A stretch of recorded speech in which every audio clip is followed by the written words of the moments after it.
Well, we've started well. The intro actually worked this week, which is a bonus, even though my mum thought it was really funny when it all went wrong. Welcome back to AATV Live. I'm your host, Tom Anvil Hibbard, and today we're going to talk all about marshalling and how it changes your perception of airsoft.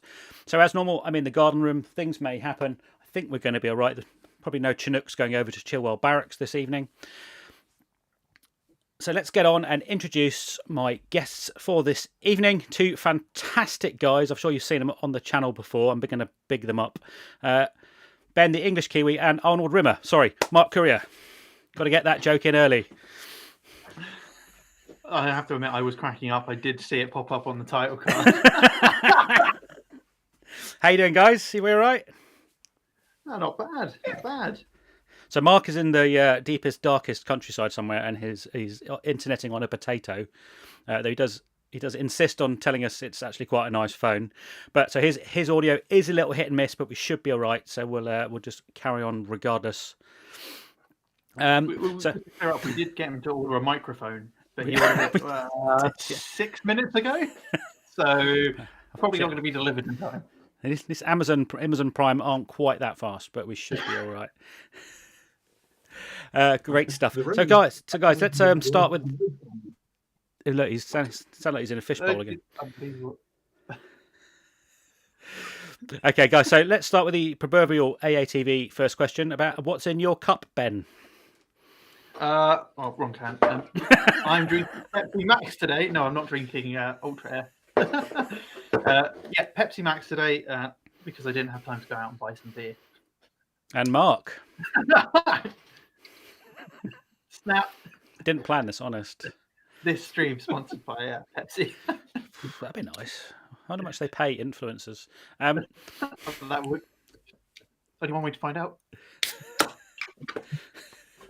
Okay, so guys, let's. How's your week in airsoft been? Have we done anything airsoft related? Mark, starting with you today. If you can hear me.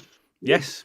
I went on Saturday all day at our local site, and then I made this daft mistake of also playing all day Sunday. So I was a little bit broken Monday. And these guys will tell you, my voice sounded like Marge Simpson had smoked a box of Cuban cigars. So it's not actually your microphone, it's your voice. Yeah, a little bit like. So Ben, it was pretty clear like that. Maybe you should just speak like that for the whole stream, and it'll come through fine. What have I been up to? I didn't play this weekend. I have been for butchering in case of being struck down. But the high power that I got recently now works because I've put a 3D printed part in it, and I picked up not an SSG96, which should be appearing on my channel fairly soon. So you're going to do the proverbial thing, I can do it better for less money. Is that right, Ben? Well, yeah. Well, not quite. It's more an academic experiment to see if that statement is true, because I think all of us have probably said that you could probably do it for cheaper at some point. And seeing as he's released the British Greenie Meanie, I thought I would actually give it a go, seeing as I'm kind of half interested in British weaponry, although no one would have thought that. So that's what I'm into. But then I think is it Big Bird Airsoft is doing exactly the same thing with exactly the same. Yeah. I commented on his video that you were doing the same thing. So it'd be interesting to see what you guys conclude and the differences between the projects. Cool. So before we kick off and wait for some other people to come in, I'm just going to do a little bit of channel admin. So AATV is a pretty independent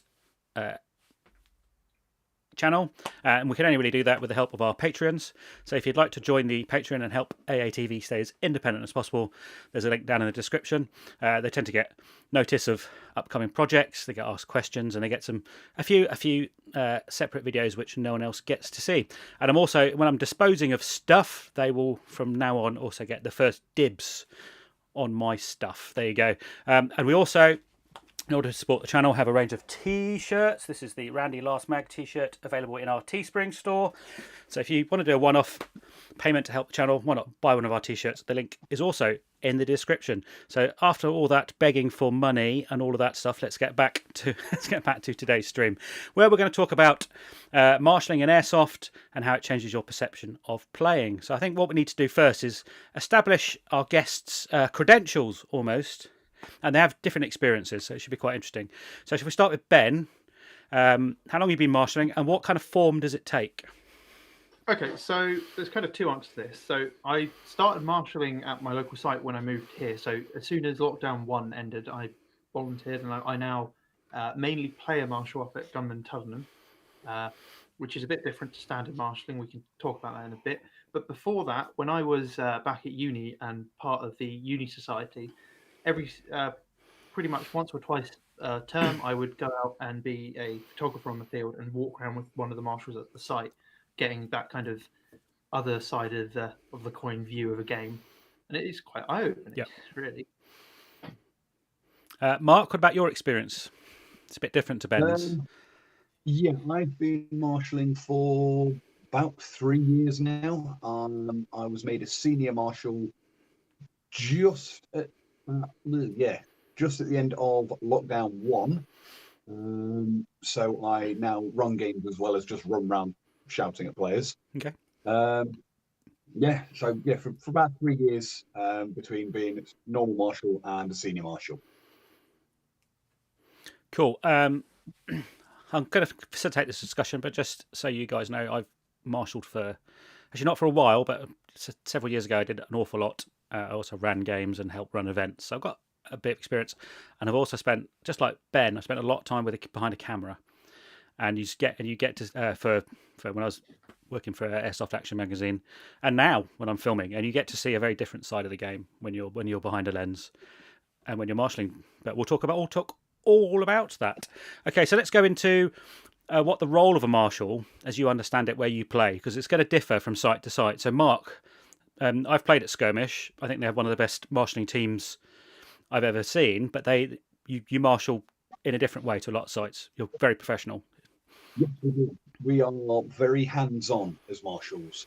If there's an objective, we have to have a marshal at said objective. If there's a role and objective, there's always a marshal following that objective, say it be a briefcase or medic or whatever.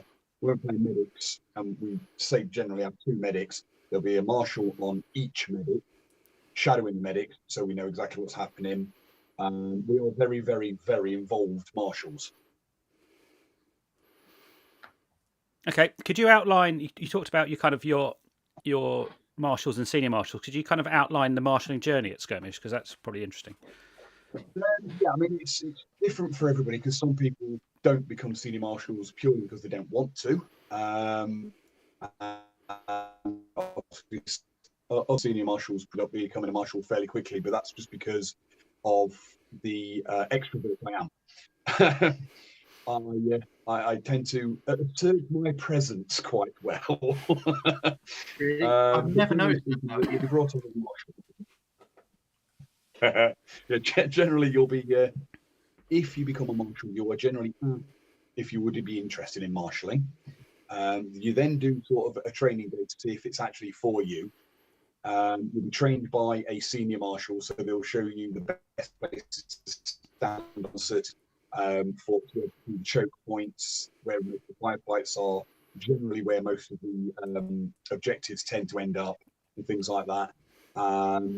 Then again, my experience was pretty different, because I became a senior marshal pretty quickly.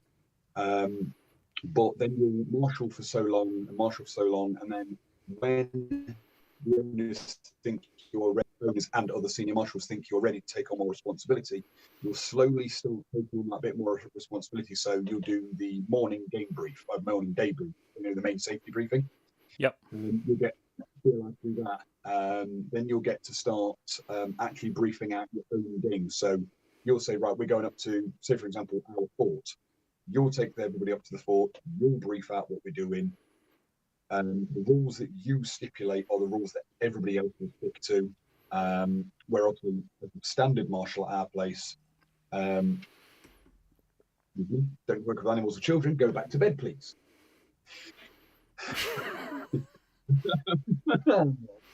We're a standard marshal. Go.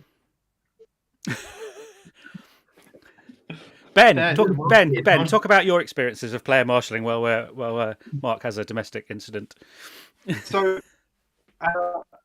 the player marshal isn't the same as a marshal in a sense that really we're not there to make sure people are taking their hits and enforce the rules. Player marshals are more there to help sculpt the games and make sure they flow well and try and balance out. Yep. So we're on the radios to basically the guys running the game, and sometimes the other team player marshals as well, and trying to figure out what's going on, trying to just get people together and keep the drive going and keep people having fun. But also we're feeding things back. So if we're finding that we're really getting bogged down, and Robbie has appeared as soon as I start talking. Robbie is the manager at Gunman Tottenham, and he's definitely not enforcing that I say he's the bestest site manager I've ever been ever worked under. But yeah, so we'll be feeding things back to him, trying to make sure that the both teams enjoy the day and it's not just one team getting stomped on. Yeah, it's generally just a fun experience, and I find that actually once I started player marshalling, I enjoy the games a lot more because I'm less concerned about actually, winning the objectives, winning each game. I'm more concerned about making sure that everyone's having fun, everyone's enjoying it, just having a bit of a laugh, really, and also making sure it's a good day for everyone. Yeah.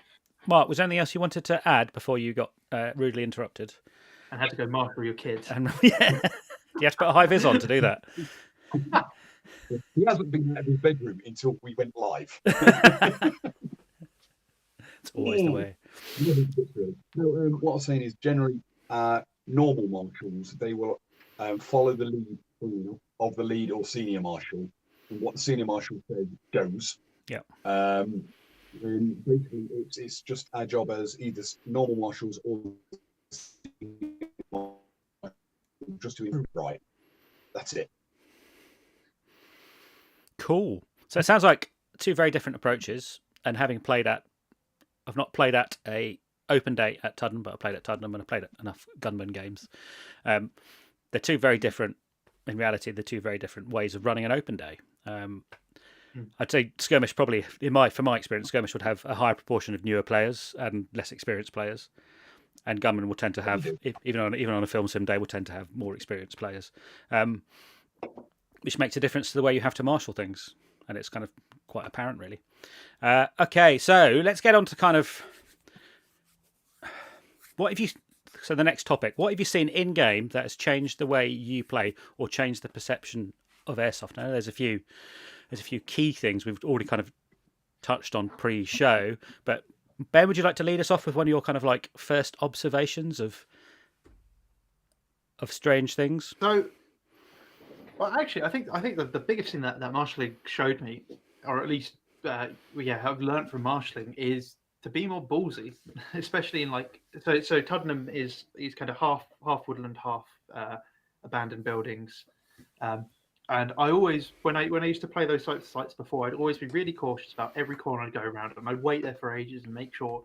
And then when you look at it from a marshal's point of view, 90% of the time when you're looking at a player and they're being cautious, you walk around the corner and there's absolutely bugger all there, and they could actually move up like 20, 30 meters before they've got anything to do.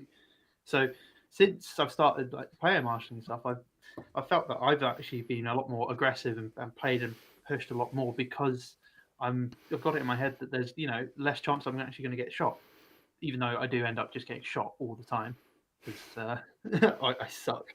But yeah, I'd also it's fun. People definitely hit that dude. I definitely hit that dude, and it's like, yeah, that guy's like 80 meters away, and you're using a stock Raider. I'm well aware that you put your sights on him and you think you're hitting him, but those BBs are dropping short. I think that's the biggest thing. And I know I've done it before. Where I swear to God, I'm hitting that person. And it's like, actually, no, they're a lot further away than you think. And it's just when you're so in the zone, you're so focused. You're like, I've got them in my sights. I've definitely hit them. You really haven't. Or there's like a branch in the way or something. I think that's the biggest thing to take away from it. Yep. Really. Yep. Mark, have you got? I'm sure you got some similar stories. Yeah, I mean, I play a lot differently now. Well, I have played a lot differently for the past like 3 years since becoming a marshal than I did prior to, because now, in a way, it's sort of, especially if you play at the same site as the martial art, it gives you almost an unfair advantage. Yeah. Because you know where all the choke points are, you know where all the little sneaky hiding spots are, and it makes you play a lot more tactically, and you use a lot less ammo. We used to so when I was helping out at that the first and only site, Matlock, we used to do a marshals versus players game at the end of the day generally. And we used to go out with TAB Mark 23s and pump action shotguns, so we were so undergunned compared to the customers. But just as you were saying, Mark, we knew every single fold, dip, bush, hidey spot, and we used to wear a high vis. So we used to go out on site with a high vis on, and we'd still generally beat them. But that's just because we knew the site. There's nothing to do how good we were. We just knew the site. We knew where to hide, and as you say, we knew where the choke points were. Although they'll be coming around that. Yeah, there we go. So yeah. So like when people talk about people who are definitely cheating in like CS:GO because they're just getting these split-second snapshots, and it's like, no, actually they know them, that their maps exactly, and they know exactly where people are going to be going to do things. I hate to compare Airsoft to video games, but it's really kind of the truth. It does affect things, doesn't it? I think a lot of the, we used to have, I hit you 20 years ago, but I think it's a bit more prevalent now because people are so used to putting sights on a target, and with hit scan in computer games, it's like that's it, but it doesn't work. BBs don't work the same way. No. But once you know the site well enough, you know where the main flow routes are. It's very where to go to stop movement, or routes to go down to get to the place without being seen. So let's get this one out of the way, right? Cheating. Let's just get it out of the way because everyone's waiting for it. How much cheating do you actually see, or how much of it is just a just the person that's doing the accusing just not understanding what's just happened? Because I know what I think. I'd say it's a 90-10 split. 90% of it is misconstrued what's happening. That was the word I was looking for. Because a lot of the time we'll get a player Marshall, I don't think he's taking his hits. So we'll go and sit on the player, so to speak, and they'll be dropping 2 or 3 meters short, or they'll be hitting a tree. Or as Mr. Duncan in the comments kindly pointed out, they'll be shooting at a ghillie suit. Just a ghillie suit that has been placed in a ball. See, I think the biggest problem with this perceived thing of there's always cheats on an Airsoft site is all of the clickbait YouTube of cheater gets owned and all this, and everyone who's watching these videos is then getting it in their head. Every site I go to, and they will be on the other team, and they will be properly cheating, and then in reality, no, most of those shots you're making are either hitting a bush and going off the wrong way, or you're not reaching them, or you're just a crap shot. That's my case. But that's the thing. It's like I think since I've been playing at Tottenham, I've seen one proper cheater, and he was pretty swiftly dealt with once it was all figured out. It's very rare, and even I think in his case it was that English wasn't his first language and didn't quite understand the rules properly. Different countries play differently. There's certain countries that play yield or submission, or they play a solid hit rule, where like a glancing hit doesn't really matter. You got to take one smack in the face or in the chest. It's like you can understand that. So what's and the clear an entire building and you drop a grenade in there in a different part of the building? Like, I wasn't hit. Well, the rules are different. And again, the rules from site to site are different. So you can, and if you played enough. If you've played enough at one place and you haven't listened properly to the safety brief, something we'll probably get on to a bit later, you might get a bit confused. So that's one of those things. What was I going to say? I was going to talk about shooting. I was going to say I've been at skirmish, and I had one of my upgraded guns, which does about 70-75 meters. And I've had a skirmish marshal come and sit on me. Might even been Mark actually back in the day before I knew him. And he went, "Don't worry about it, mate. They're just being really salty because they can't hit you." He just literally came. I think it might well have been you, and someone came over and just said, "I'm gonna marshal you because they're all complaining, but it's just because you're outranging them by 20 meters and they're getting really salty." So I think I had this someone was calling out. He's like, "Oh, I'm definitely hitting this dude." And this dude is one of my the oldest members of my uni club, and he was behind a tree. And I was watching it because I was a photographer. And this guy was hitting the tree about 5 meters above this dude's head, and being like, "I'm definitely hitting you." And me and the marker were just standing there. Thomas Lagan in the comments makes a really good point. Sometimes when a player is in full-on sprint and objective, they just don't feel it due to the adrenaline rush getting there. And I can contest. I've done that. And then about 15 seconds later, after I'm in cover and thinking I've done this really cool run, I'm like, why are my thighs hurting? There's a sore spot there. That's a bit odd. Oh, and it's so easy to miss. So I think a lot of it is, and also I'm rabbiting. A lot of it is there's a lot of people wearing a lot of kit these days, and when you're wearing a lot of kit, you need to be very aware of what's going on around you. So it could just be they're just not quite feeling it because if you're wearing 6 kilo steel plates, it can be quite tough. Yeah, or just heavy coats. My mate used to wear like a cowboy duster coat.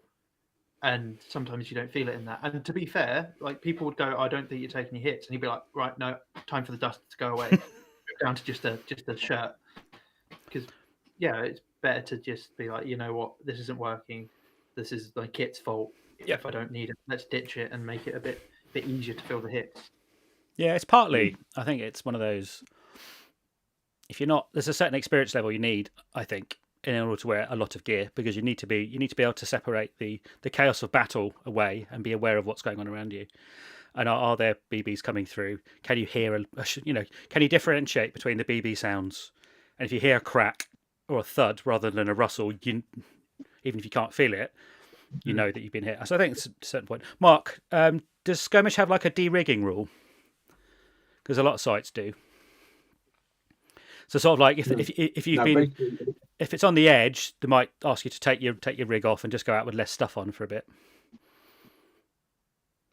No, I mean I've certainly never asked it or heard it, but it's, as I said before, we are quite hands-on. So generally, if a player's not felt it, 9 times out of 10, one of us marshals have seen it. I mean, if we're running a 30 to 40 player game, there's usually 3 or 4 marshals on the field with them.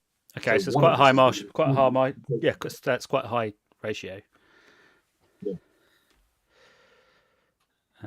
I was at West Mids recently, and that's what they do after they've had a stern talk to you about why you've not taken your hits, which I think works quite well. So is there anything else? So Ben, you kind of talked about, which I found quite interesting, about playing the game differently because you marshal, because it's more about making sure people have a good time rather than about trying to win. Yeah, so something I've always kind of lived by, or I started out with this mentality of you're just the bad dude in someone else's action movie when you're playing, and then I kind of got, well, this was mainly from like doing uni versus games. I started getting much more like, we need to get the objective, we need to win this.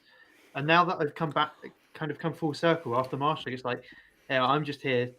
I'm playing most weekends. I'm just kind of here to try and help other people have a good time and enjoy the sport. You know what? Yeah, I'm going to go charge that position so they've got some crazy idiot to shoot at. I'm going to go leg the entire way down here to go pick up that objective, even though I'm going to get lit up. And you start remembering that, like, oh yeah, you're playing Airsoft for the fun of it, not for, well, I hope most people playing for the fun of it, not just for the competitive nature that comes out. And that yeah, really, you do need people to do these kind of crazy things just to give other people things to do to suit that. Because if everyone was wanting to just try and get the most number of kills, I'd probably just sit in a bush and wait for people. And if everyone did that, there'd be no fun at all. Yeah, Mark, have you got any thoughts on that kind of subject? Yeah, I mean, I say, as Ben was saying, as a player now, I tend to be one of the first into the fray, mainly because we generally play the same sort of set-up games, but we use different fields as we go. So say, for example, we're playing, I don't know, Capture the VIP, but we play it on a different field. Generally speaking, as a marshal, when I play, it'll be, well, I know we need to get down there within the first so many seconds of the game, otherwise they're going to have that held down. So generally, when one player starts legging it down, that people know generally tends to marshal, every bugger follows you. You tend to find you're more up front all the time. People tend to recognise that I'm one of the marshals there, so they jog off after me, wait for me to stop, and they go, yeah, we're not going to push any further until the rest of us go running in. Yeah, absolutely. I think you really have to, if you know, yeah, so you have to set an example. But also, for me, it changed the way I play in a similar way, guys. It really did. It was like it's about everyone having it's almost like a social contract between the players to make sure everyone has a good time. Yeah. And that's something I tend to stick to. I mean, I do let the as Thomas Lagan says, I tend to let the youngsters run ahead because I'm getting a bit old now. So just let the young fast ones find the enemy for me, and then you can kind of move in the right direction. But that's more about it's more about Weirdly, being. I always find it's the rentals and the newer players that are always up in the thick of it. Oh, they're brilliant. And I'm always there like, oh, this is great. Like, yeah, there's we're doing generally two types of rentals. There's generally the type of rental who sits at the back quaking in the boots, or they go belting in like a thing possessed and make everybody else look bad. Yeah, it's fantastic.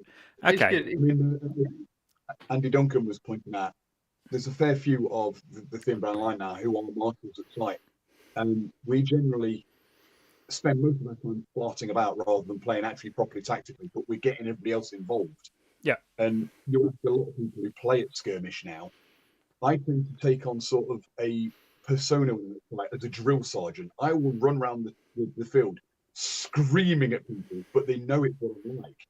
So I'm screaming at them like I am, Lee Harvey Henry. And they join in. It's great. Cool. Yeah. Does that explain why your voice is so hoarse? Think so. As Thomas says, he's seen a few rentals destroy players. I've been nailed by some guy with a blue G36 or a hood in a G36. I thought I'd been in the best position. I'm doing brilliantly. I've got all the great gear on, and you're like, plink. Oh. Yeah. All the gear doesn't make you an infinitely better player. Okay, so let's get into kind of conflict resolution, which can be quite difficult. So how do you guys go about dealing with something that's going wrong? Who's going to lead? Ben. In all honesty, I get on the radio and go, Robbie, fair enough. You might want to get over it. And Robbie's very good at dealing with any kind of issue. We had one guy. This was actually the first game I went and marshaled at. I pink vested it just so I could get kind of like a start understanding how they do things, and it was a vehicle-esque up the track, and you had to have 3 players on it to get it to move. And one of the guys who was escorting it, basically, I think he had a weapon down issue, and he'd gone off the game map back to the safe zone. And I think he got a bit fed up with his other teammates, but he left his Mark 23 in the back of the pickup truck. Someone threw a smoke grenade in, and it kind of melted most of the Mark 23. Robbie was very good at having a chat with the student, be like, hey, that nice pistol of yours, here it is, and how to give a pancake. But a lot of the time, a lot of it is you're just dealing with players who are like, oh, I swear I got that guy, and it's just chatting with them, be like, hey, yeah, you might have done, they might not have felt it. We can't make any assumptions. Let's just get back out and then try something new. Or people go, oh, we just can't push up, and it's all about just okay, that's cool. That's one avenue that was probably not wanting to go down at the moment. Let's go try this here, and then team and push up and do things together. We can actually, make some advances, and everyone try and get everyone pumped. And it's less about focusing on that negativity and more trying to move them on and go, how can we put a positive spin on this? Good, Mark. Have you had any notable confrontations? It's much the same as what Ben was saying, except for we generally tend to, sort of get in between the players who are having a mild altercation, and we'll generally get them to, pull them off to one side. We'll have a chat to them both together. So, right, okay, he reckons he hit you. You reckon he might hit you. Tell you what, both go respawn, you're going to be out of the game for like 30 seconds, you come back. And then you generally find by the end of the day, they've been having such a laugh by trying to hunt each other down. Okay. All about what happened earlier on in the day. Yeah, so some interesting comments. Gadge says he always thinks a good marshal is like a good football referee. You move with the action, follow the balls, so to speak. Don't just stand there chatting to another marshal and not focusing on the game. Tony, similar. If marshals are on the game, they should be aware of a situation developing and nip it in the bud. Yep, that's pretty cool. Thomas says we call it 50-50. Can't agree. Both go back. Yeah, it's like if you come around a corner and and someone's having an argument about who pulled the trigger first, it's just you were even in the real world, you're probably both dead. That's just like, not. Come on, guys! Because you got to think about it. It's like in most games, respawn is like 100 meters away. Just go back, and you'll both be back in. Try again, and then they'll probably meet each other in the same spot again and again and again. Well, going back to our war movie live stream we did a while ago, how many war movies have you seen where the good guy goes around the corner and nails the bad guy and he like falls down, goes full auto with his AK and takes him out anyway? It's almost like that's just a trope, isn't it? It's what happens. Yeah. I've never really seen anything particular. I've seen a bit of argy-bargy and a bit of shouting. I've never seen anything particularly bad. I think most people.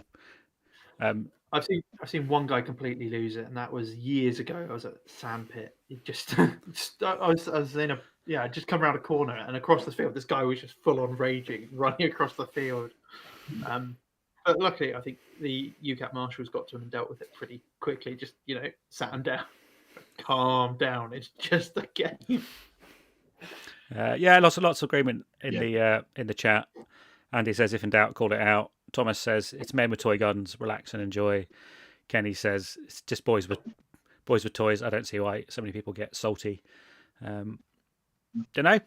Yeah, but then again, think about like video games. People rage over video games. It's just that people hate not being the best, and you've got to get out of that mentality. It's not about being the best. It's about having fun. As you said, it's about being I think your analogy is really good, Ben. It's about being the bad guy in someone else's movie, and he's the bad guy in your movie. That's great. Just enjoy it. Matt asks, before you move on, how much blind firing do you see in games? Not all that much, but as you said, Tottenham tends to be more experienced players, and actually the rentals are pretty good. It tends to be right at the start of the game, like the first 10 minutes. If it's going to be a rental issue, they'll do it once. You'll be like, hey, that's blind fire, and they'll be like, oh, okay, cool, I know that now. And then they tend to be pretty good straight on from there. Mark, how do you get on?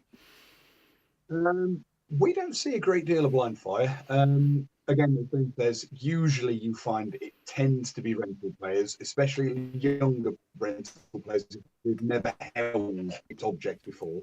But 9 times out of 10, we jump on it fairly quick and we go, look, come on, shoulder, aim, shoot. And then they generally tend to be better after that. It's quite rare we have to tell anybody on multiple occasions to stop. But yeah, once or twice maybe. I think your point's really valid, actually. It's really interesting. I suppose for a lot of... I grew up with toy guns. I think it's probably less so now. And I shot air guns and all sorts of stuff as a kid. I think less and less people have probably held any sort of vaguely firearm shaped object and just don't have a. I'm just thinking about it. Actually, I think it's probably a really apt point. I know at skirmish they tend to run quite a short, almost speedball type game quite early on, just to get people used to firing guns. And I guess you can then that's when you get your opportunity to step in and do a bit of coaching almost. It is usually the first 1 or 2 games that happens in, because again, like I say, and as you've already said. Skirmish tends to be a very new player, rental heavy game area. So we tend to get a fair bit of that. That's where we get most of that in our first couple of games when players either haven't played for a while and they're a bit lax, or they've never played and they're just starting to play. I just read that as well. Love you, Robbie. See you in building 5. I think I agree. I think it's more of a coaching issue a lot of the time, and it's about game management. If you know you've got a lot of new players, you're going to have to just keep an eye on them and they're not doing anything wrong. They're just learning. learning. The easiest way to learn is by making mistakes. But I guess you can't make the mistake of taking your iPro off and going into a game zone. So you got to be pretty hot on that. But other issues, it is a case of learn by doing and learn by not doing. Yeah, I mean, a good safety brief would emphasise it, but when people have got BBs going over their head, there's going to be some sort of reaction to that. One of those things, isn't it? Yeah, absolutely. Okay, so what are some of the common misconceptions? We've kind of touched on one or two of them, but let's go over it again. What are some of the common misconceptions that players think happen but don't? And that can just be from a marshalling point of view as well. Grenade. Let's talk about grenades. Grenades are always fun. Yeah. I think the biggest one is what defines hard cover. When it comes to grenades, it's just they're like behind a bush that you can clearly quite see through. And they're like, yeah, that's hard cover. No. So I said this before, but like the way Tottenham's got around it is because they've got these buildings. It's if a grenade goes off anywhere in that building, that entire building's clear. So that stops people claiming, I ran out that room or I dived into that doorway. It's just if you're in the building and that grenade's gone off, you're done. And that helps stop a lot of arguments. But then when you're outside, it's like what's five? The amount of people who don't know what 5 meters is pretty damn high.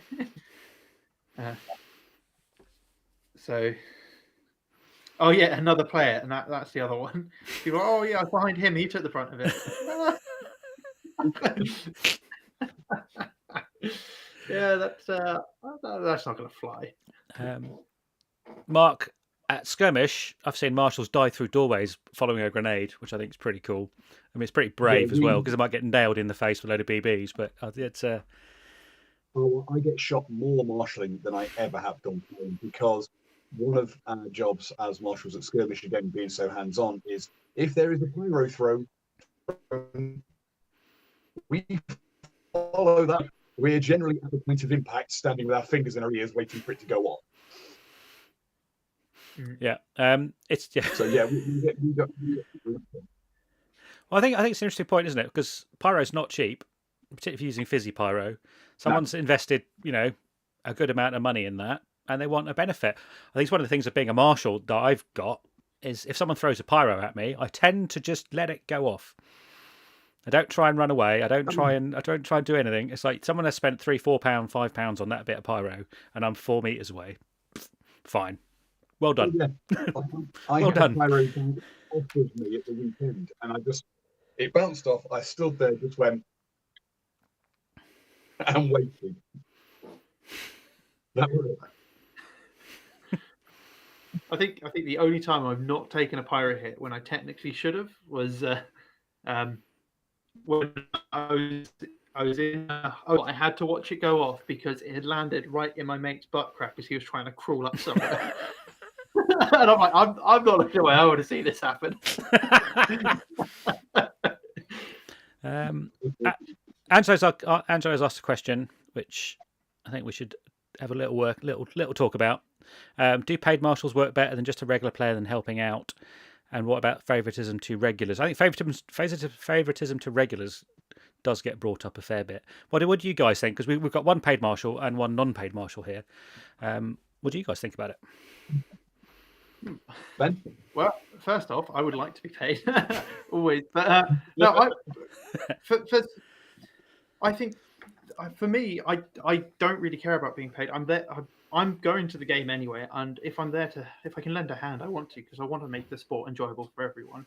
Obviously, you could go too far down. Why am I doing this? I'm wasting my time. I'm here. I'm not being paid to be here, and I'm just watching a bunch of adults who haven't really grown up run around and be salty about not hitting people. I think at that point, it's really the onus is on you to go. Actually, maybe I should just take a step back for a bit and not marshal anymore. And in fact, that's the first thing Robbie said to me when I volunteered was like, if you're not enjoying being a volunteer marshal, just take a step back, just go back to being a regular customer. No hard feelings. And I think that works quite well because then the people marshalling are genuinely there because they enjoy what they're doing and they're having fun. But I can also see that if we were all there pink vesting, keeping an eye on everyone, and it's a lot of what if it was a lot of work because it's a lot of new players, I could see why being paid would be a nice thing to do because it's actually a lot of work and you're dedicating quite a lot of time to do that. Yeah. From my point of view as a paid marshal, one of the prerequisites when we are asked to come on board is we are paid, yes, but we're not paid to marshal per se. We're paid because we are taking time out of our own weekend to come and play. We marshal as we're always told, we don't want you as a marshal if you're there because you need the money. It's because you're there, the money's a bonus for you. You're there because you want to be there. So the marshals that we generally tend to have are there because we enjoy marshalling. And I generally enjoy marshalling. I've actually marshaled more this year than I've played. And I've had lots of fun. And the payment has just fueled my hobby. Because I bought a lot more guns. I just like to point out 3D Print Creator brought up a good point. Yes, so although I'm volunteering my time, I effectively get paid in free games. So if I don't want to marshal and I just want to turn and kind of take marshals, so I'm not getting physical money, but I'm getting pew time for free. Yeah, that's a good point. Yeah, I think that would be perfectly clear how it works. Let's talk about the second point, which was about favouritism to regulars. I was just going to put in there, sorry, from Ben's comment. Yeah. Although with the team, we don't get free games. We actually get a discounted rate. So it offsets it. So you don't get paid, but you get free games. We get paid, but we get discounted games. We pay like a third of what we would normally pay as a normal player. So it sort of evens itself out, really. Yeah. Yeah, I think so. Bring up that bias point. I personally, I think if I see anyone doing anything wrong, I'm gonna have a word with them, or mention it to the rest of the marshal team, because in my point of view, if you're not playing the game properly, there's no reason you should be on the field. Simple word. I mean, I have been at sites, which I'm not going to name, where there has, and fine, I could be. We talked about misconceptions already.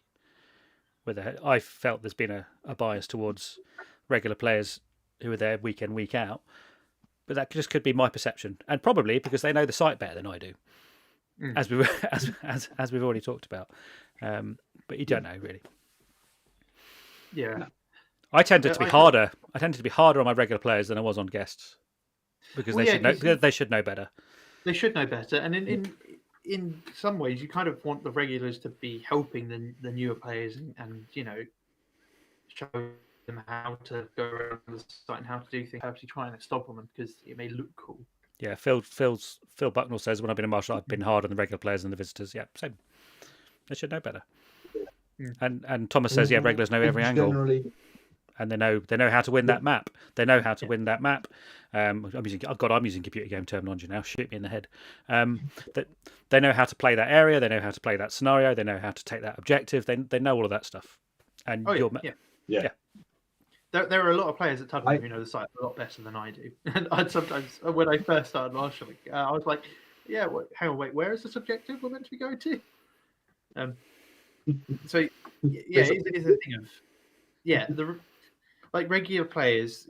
They kind of owe the site that much to be because they've played there so long, they should be like, okay, it's not fun getting absolutely trashed. Let's just try and make sure. Because honestly, after a while, if you just keep stomping everyone all the time, it's going to get boring, right? Oh yeah, I know. I just got to go sit here, shoot this thing. Oh look, there's someone coming. I'll shoot them as well. I'll throw a grenade over here. Oh, I've got the objective done. Yeah, I mean, Andrew makes a good point. It's like a football. It's like a football team playing at home ground. Yeah. Yeah. Home advantage. It's a thing. Absolutely. It's absolutely a thing. Absolutely a thing. 3D Print Creator brings up a really interesting point, and actually something I should have had down. With the right players, I've played games with 100 plus players without any marshal. Absolutely, a lot of the gunman film sim stuff. I mean, not the open days, but their film sim stuff. There are no marshals. Yeah, don't need it. and it'll be dealt with very quickly internally if someone's being a dick. Yeah, and that's the same. Robbie's trying to push that into the open day film sims as well. It's that he doesn't really want any pink vests. He mainly wants us just as there to keep the flow going. Well, there's an immersion break. There's a massive immersion break. I mean, a site like Skirmish doesn't really matter because that's the way they do things. At other sites, so there's a couple. Actually, I'll expand this point. There's a couple at other sites. If you're doing something very scenario based, or very immersion based, very period based, having a guy walking around in a vest is a massive immersion break. And then the other thing it can possibly do is it can totally give away what's happening. Oh yeah, absolutely. And I have to be very careful with the camera to not. I tend to if I'm on a camera and there's something going on, and I need to not be looking at that to compromise their game, I'll start taking photographs of a bush. Yeah, yeah, that seems reasonable. I remember. So I did a Vietnam. I guess you could count it as a milsim down at Combat South before they closed. Their old what were they called? I can't remember what they called them, but I did one of those, and the marshals, because there were marshals running the game, making sure everything was going smooth. They weren't wearing high vis; they were dressed up in like Hawaiian shirts, pretending to be CIA agents running through the jungle. Sort of things. And they would if they hit the deck for fire, which is quite fun. Gadget and me were talking about running a few events, and one of the things we want to do is run the marshal team. So we have a marshal team, but they're not really a marshal team; they're more of a third faction. But we run them as UN peacekeepers. Yeah, that's a good way of doing it. So they're out on the street, they're doing all the patrolling, they're doing all the stuff, and actually and we can use that third faction to do stuff in the game if we need to. I thought that'd be quite a fun way of doing things. So they're still highly visible, but they're highly visible in a non-immersion breaking sense. Jack and Neil actually makes quite interesting. Brings up an interesting point about the favouritism. So we're going back to that. I've seen marshals not break up large teams, and I think that's probably more apt than anything else. Is when you got a large team or people that are used to playing together, they play better than 30 people playing as a team are going to smash 50 individuals without a shadow of a doubt. So I think it's really, I think that's a good point, Jack. But it can be very hard if you got a big team wanting to play together. It's very difficult to ask them to not play together. Yeah, I guess you can normally get them to do it. You just got to phrase it right, being like, "Don't you want to shoot your best mate right in the face?" And everyone will be like, oh, "Actually, yeah, we'll split up." Yeah, and then it turns into great games, because what ends up happening is that that team doesn't actually do the objectives at all, so everyone else can do that. They just go head on head, trying to get each other the entire day. That's awesome. We were very well, you guys are the most elite Air Force Airsoft team I've ever seen, Mark. They're absolutely incredible. We're a bunch of nutters with guns, and we all very happily split into two factions and just rinse each other and ignore everything else that's going on. Well, I used to play for a team called I still do actually, on a much smaller scale, Lent First and Only, which was Games Workshop's home team. And at the height, it was something like 50 players. It was ridiculous. We generally went to an airsoft site. We'd already talked to them, and we did form one entire side. However, generally in the morning we're all hungover and rubbish, and then it all got a bit better. It got a bit better later on. But I could see why. We were quite good at playing together by the end of it. So I could see why people could have potentially got a bit annoyed with us. Robbie will remember the Lenten First and Only in their Flecton en masse. Probably smelling of beer in the morning. Okay, so let's move on. Thanks for those questions. Sorry, Mark, say again. I said, admittedly, it is quite funny turning up as an entire team all dressed the same, watching the faces on the regular other players' face. Them drop.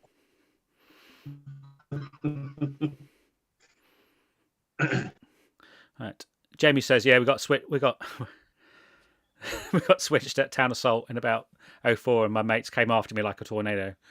Yep. They're going to hunt you down. And 3D Print Creator makes a good point. When there's real team versus a usual group of players, we change the game mode. So the usual group benefits. Okay, yeah, so you switch things around a bit, or you might stack the op 4 in bigger numbers against the team. There's things to do.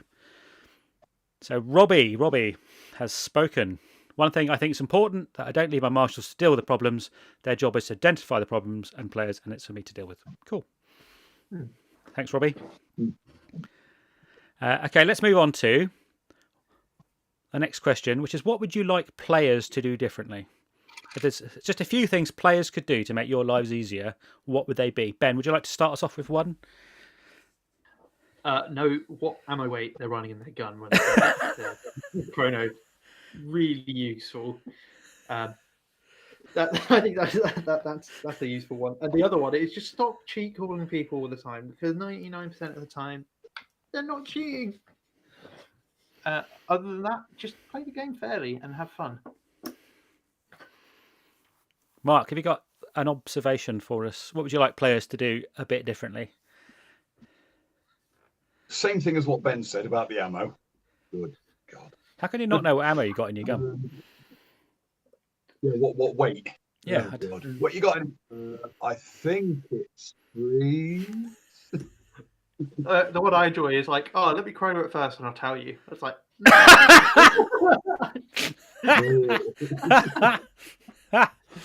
I quite often don't know what ammo I've got in my speed loaders because I've been to the range and I've got no idea what I left in there.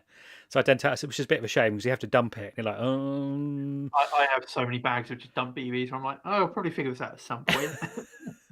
In fact, this one, right? Yeah. Somebody actually made a good point. Yeah, listen and not to be good. That is a big one. You know, the amount of times when you're playing and you've briefed out the game brief and somebody goes, Marshall, what's the objective? The worrying part when another Marshall says that. Yeah, I suppose one of my pet hates is people not paying attention. It's like, it's 20 minutes. Listen. Yeah. Just shut up and listen. Get off your phone. Stop having your chat. Pay attention. I know you've heard it a million times. Big fucking deal. Just listen. There you go. And Andy's come in. Stop talking during briefs. Yeah, even regulars have played the game over and over. It doesn't matter. There may be a twist. Something may have changed. The insurance policy may have changed. You need to listen. And you just need to. It's just respectful for everyone else. I'm going to start preaching. One thing I agree with you, Ben, about stopping cheat calling. One thing I always noticed is the people that complain the loudest are probably actually the worst themselves. I think that's a trait in the natural trait for many people. People that moan about a thing generally do that thing themselves. I wonder if it's a bit of reverse psychology there. They're like, I'm so convinced that person is cheating. The only way to make it fair is if I cheat myself. It's potentially or the other way around. I'm cheating myself, so I'm looking out for that in other people. That would be cheating. Generally, in my experience, the people that moaned the loudest were always the ones that were potentially the ones that were doing it themselves. The other thing I'd like to say is, like, when a site has spent a load of time making a nice game mode and putting in all this effort, getting all these props ready, don't just go, you know what, I'm going to completely ignore that and just go shoot that person over there. Please get involved and do the objectives. I did that video a couple of weeks ago, showing off one of the film sims, open day film sims, and there was an objective drop, and like every so often they drop an objective, and then 3 factions had to fight to get it. And I had the drone up, and I'm like, I'll get this great shot. I'll take it up just before they drop an objective, look straight down, and we'll see all the 3 teams coming in to get this objective. And I sat there for 5 minutes after the drop, and not one player showed up to get the objective. And I was like, what's going on? Where are they?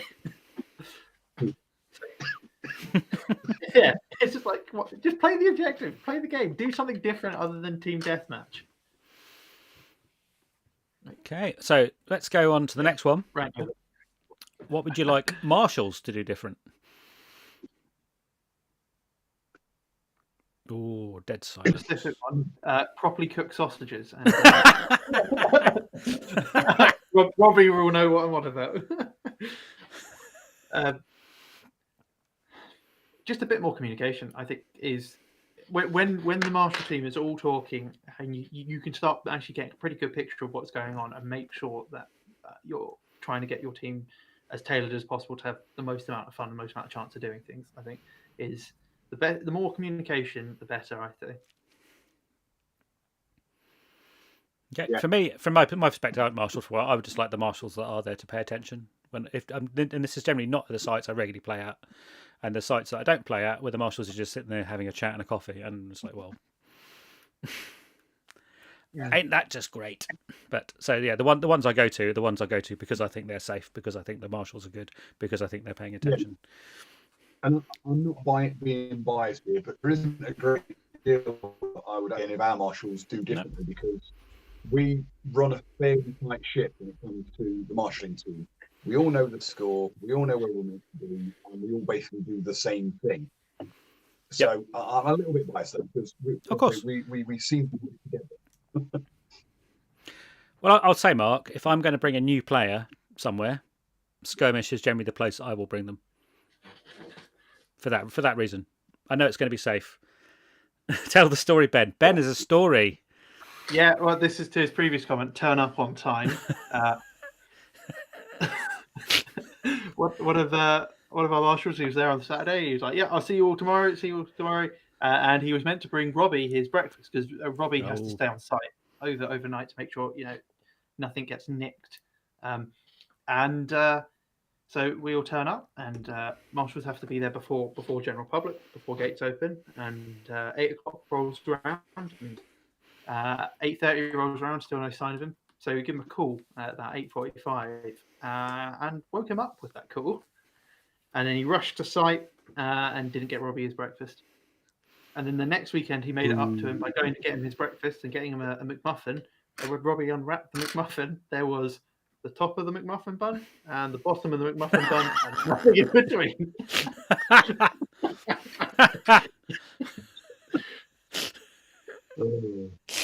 Yep. He's bless him. He tries.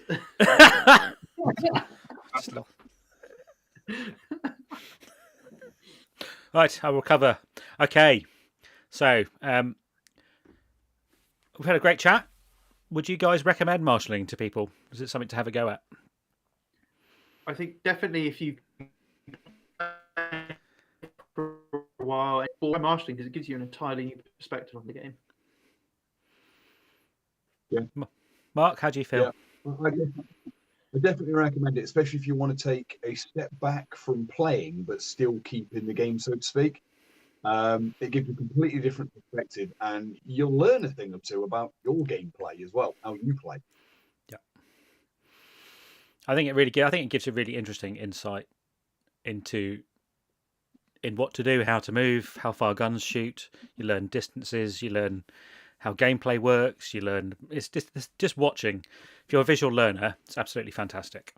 And I think, as Mark's pointed out, I've tended to marshal when I've been injured in the past, where I can't run around, but I can stay involved, do something, be involved in the hobby. If you're just getting bored, if you're getting really bored with playing airsoft, but actually you still love it, it's a fantastic thing to do. Phil's made a point. It isn't for everyone. If you don't like or handle confrontation well, then it can ruin your view on airsoft. Otherwise, yes, everyone should have a go at it. Yeah, and I just to counter that, if you don't think you can handle the confrontation, but you want to take a step back, always see if you can come on site as a photographer. Yeah, good point. You can watch, you can take photos, and then you don't have to deal with people losing their crap at each other. But you can take photos of it and upload it later for good views. Yeah, and you'll get you'll get a similar perspective on the game. One thing I would point out: once a marshal, always a marshal. I can't help myself when I'm at games. I can't help myself. I'm always if someone's moaning, I'll just step in and say, "Look, calm down.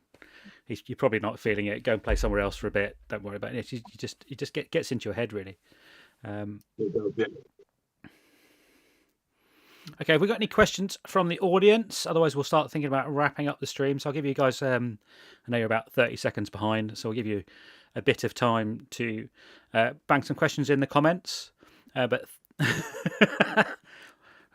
Mark's now timing you all. Otherwise, it's been really cool talking to you guys. And I think I might need to volunteer and do a bit of marshalling, because I've not done any for about 10 years. I've been behind a camera. So It's great fun. Okay, overkill. That's. One BB. It does only take one BB. It's interesting. I was playing recently, and there was a bit of overkill going on. It was mainly because people were firing through a load of roadies at each other, and one BB was just not going to do it. So people were almost blasting a path for themselves on full auto, but it just got a bit overexcited. But yeah, it does happen. It takes one BB. So, some of the times the overkill isn't necessarily caused by that. Yeah, so go on, Ben. Yeah, I was going to say. Yeah, Mark, do you want to go? Yeah, Mark, go. I was just going to say, a lot of the time, shouts of overkill, the player doing the shooting, it's the player getting hit that doesn't realise that they've put their hand up when the first BB's hit them, but that gun's firing at 25 rounds per second. Yeah, that's true. BBs on there. Yeah, and that's a whole other discussion of should there be upper limit caps on rate of fires. But what I was going to say was sometimes so the village area in Tuddenham is semi only, and people get a bit annoyed because they got hit by what they thought was full auto. But it turns out that they've peeked a corner and there've been about 5 people who've all got to hit you because you got around a very obvious corner where people were waiting. And sometimes you can't help it because it's not like one person's going to go, he's mine. Yeah. And there's another discussion which I wanted to do an episode on how to play Airsoft, almost a philosophical one. Because I think the vast majority of games would be vastly improved by only firing on semi-auto with mid-caps. But that's a whole different discussion. Yeah, absolutely. Oh, pick the camera.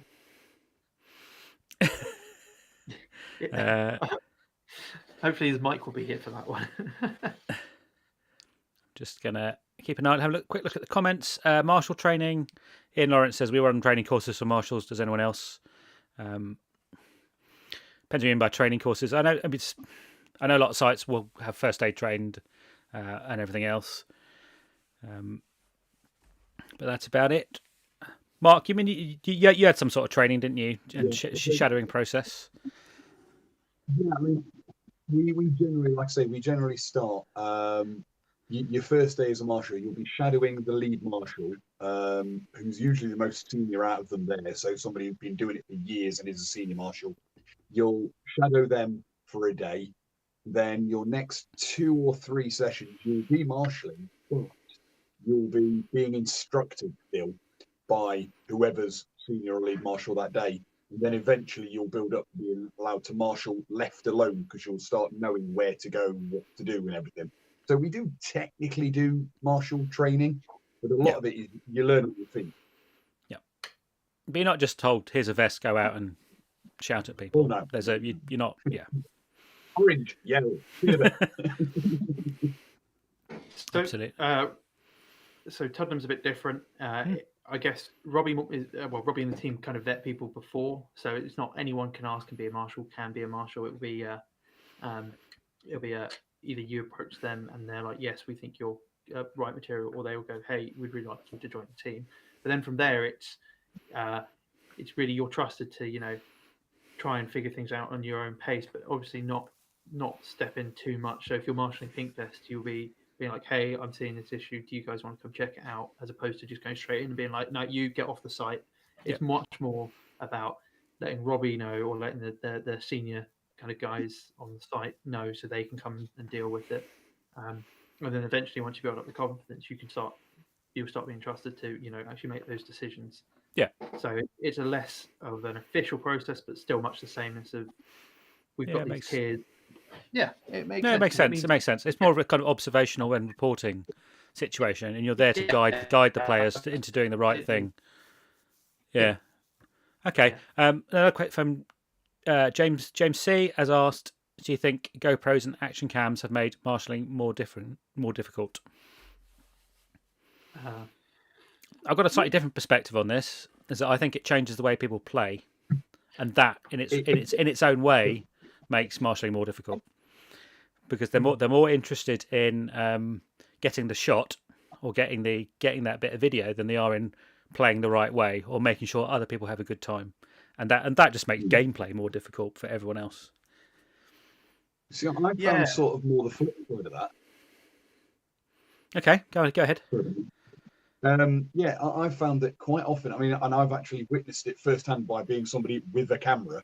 I was actually using a cheap video camera as my scope on one of my guns, and there was a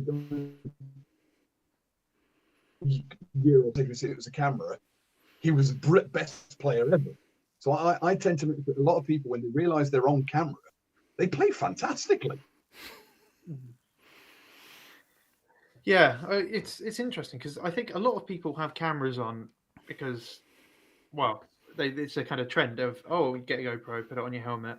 A lot of people probably don't do anything with the footage. It's sometimes it's when you start getting up to the kind of like, well, I'm not going to say any names. So once you start getting big and you're actually earning money off it, I think that's when it starts becoming the problem. But to be honest, not many people are at that level of actually earning money off their gameplay videos. I mean, in the UK, we had Bodge Ups, and we have probably we had, oh god, who was the guy who sold his channel? Matt the Musketeer. Yeah. Those were like the only two proper big ones. Now we've got Airsoft Camera, but as Bodge Up said in the shots, and then you get people who are like, oh yeah, but you can, because I'm filming it all, I can't cheat because it'll come through in my footage. I'm like, yeah, bullcrap, you can edit that out. So really, I don't think cameras have made it all that much worse. And in fact, some sites are now, all their marshals are running cameras. So if they do catch someone cheating, they can then take that footage and share it with other sites. Okay, that's interesting. Like police body cams almost. Yeah, I know. I think Iron Sights did it for a while. I don't know if they still are, but they had cameras on all of their marshals for a while, because then they could upload it to this group of sites and be like, look, this is the definitive cheater. We banned it from our site. Be aware. Yeah. Yeah. I think if people are going to cheat, it doesn't matter if there's a camera nearby. They're going to do it anyway because they're not there to play the sport. They're there for some other reason. But again, I want to reiterate that in my perspective, and I think in both you guys' perspective, there's so little actual cheating going on. Yeah, absolutely. It's just yeah, a lot of it. Yeah, 99% of the time, it's either the BB didn't hit or they genuinely didn't feel it. Yeah. Yeah. So. Yeah. Awesome. I think we are pretty much there. I think so. I'd like to thank, as always, my guests. Thank you, Ben. Where can we find you on the interwebs? I am on the interwebs. My YouTube channel is English Kiwi Airsoft. My Facebook page is, funny enough, English Kiwi Airsoft. And I also have an Instagram page, English Kiwi Airsoft. And apparently people are saying I should set up an OnlyFans, which I am not going to do. Sorry, Robbie. Damn it. Mark, where can we find you on the interwebs? Primarily YouTube under Thin Brown Line. I have an Instagram page, but that is under my name, but I mostly do the Thin Brown Line stuff on there, and you can find the Thin Brown Line Facebook group as well. Great. I would tell you where to find me, but you're already watching it, so I'm not going to. A massive thank you to everyone in the comments, especially Robbie for giving Ben some grief. That was really good fun. Really enjoyed that. Thanks. Yeah, great. Thanks for turning up, as always.